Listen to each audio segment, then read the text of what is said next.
मैंने कहा, क्या ये गर्भावस्था किट है? ओह हाँ, मैंने करीना कपूर को इनका विज्ञापन करते देखा है। क्या ये आपको गर्भवती होने में मदद करते हैं? नहीं बेवकूफ, अगर आप हैं तो वे आपको बता देते हैं। जरा के पास ये क्यों है? मैंने कहा। सौरभ ने कंधे उचका दिए।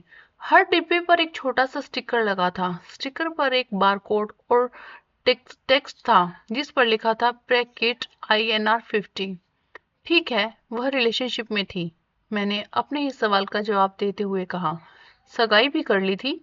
मैंने अपने गले में अटकी गांठ को निगला और अगली चीज उठा ली। एक ओप्पो फोन बॉक्स। मैंने बॉक्स खोलते हुए कहा, इसमें एक सेल फोन था, इसे चालू करें? सौरभ ने कहा। फोन को बूट होने में 1 मिनट लगा। फोन नेटवर्क से कनेक्ट हो गया, जिससे पता चला कि उसमें सिम कार्ड था। कोई संख्यात्मक लॉक नहीं था। जारा का फोन? सौरभ ने कहा। यह निश्चित रूप से उसका मुख्य फोन तो नहीं था। उसके पास आईफोन था। ये कौन सा नंबर है? सौरभ ने कहा। यह जानने के लिए मैंने खुद को फोन किया।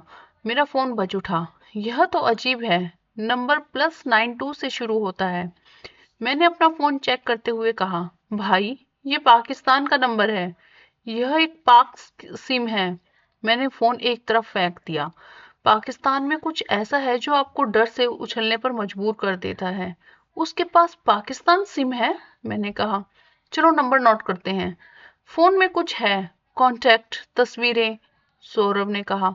मैंने फोन खोला, उसमें सिर्फ 3 कॉन्टैक्ट थे। वे थे SI और W।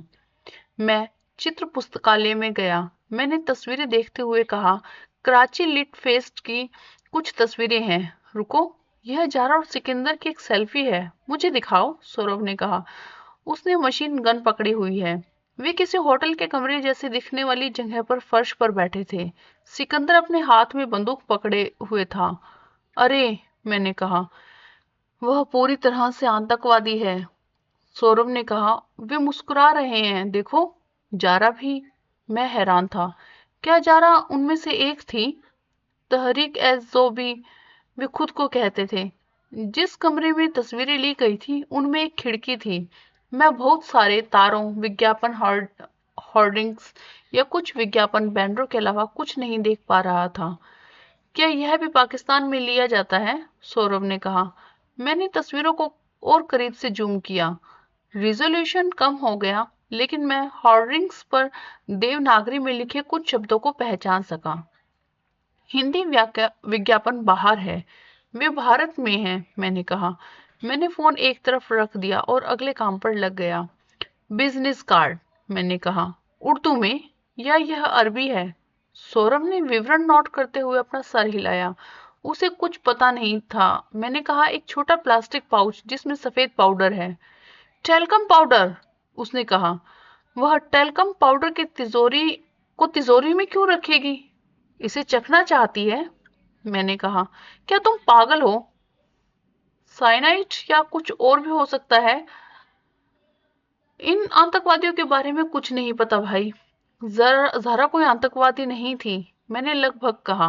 लेकिन ज़ारा लॉन, जिसे मैं एक आदर्श महिला मानता था, उसकी तिजोरी में ये चीजें क्यों थी? एक पीतल का कैप्सूल।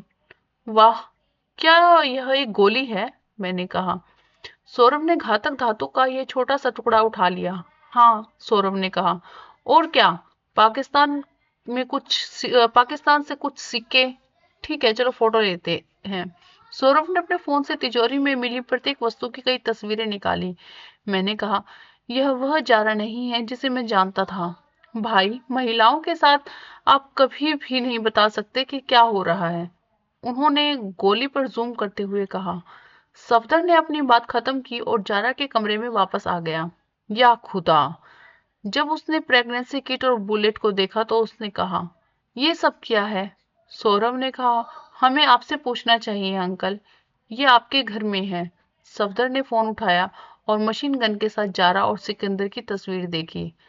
अल्लाह की कसम, मुझे इस बारे में कुछ नहीं पता, उसने कहा। उसने सफेद पैकेट उठाया। यह क्या है?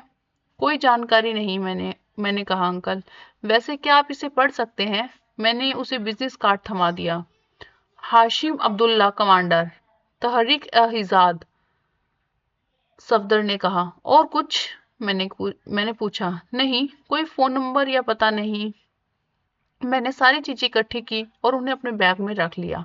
मैंने कहा, हम यह सब अपने साथ ले जाना होगा। सफदर ने एक क्षण सोचा और फिर सिर हिला दिया।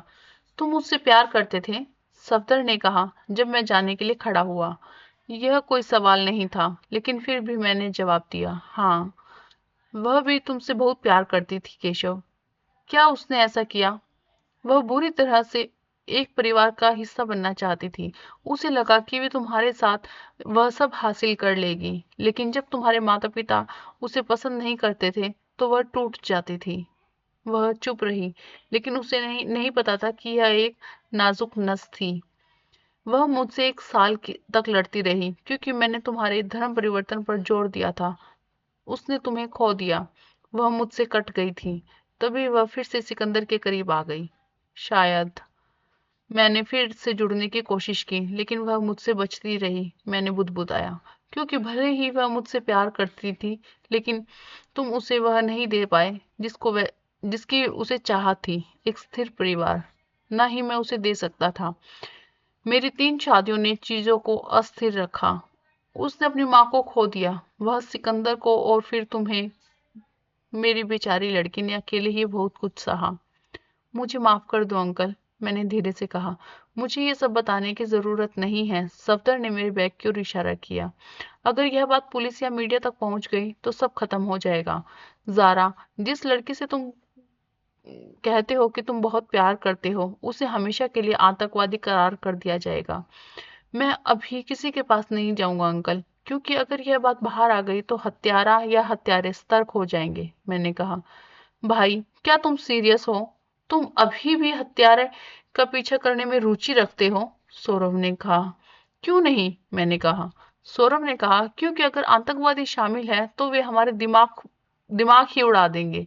वो बिस्तर से उतर गया। क्या हम इस बारे में बाद में बात कर सकते हैं? मैंने सौरभ से कहा।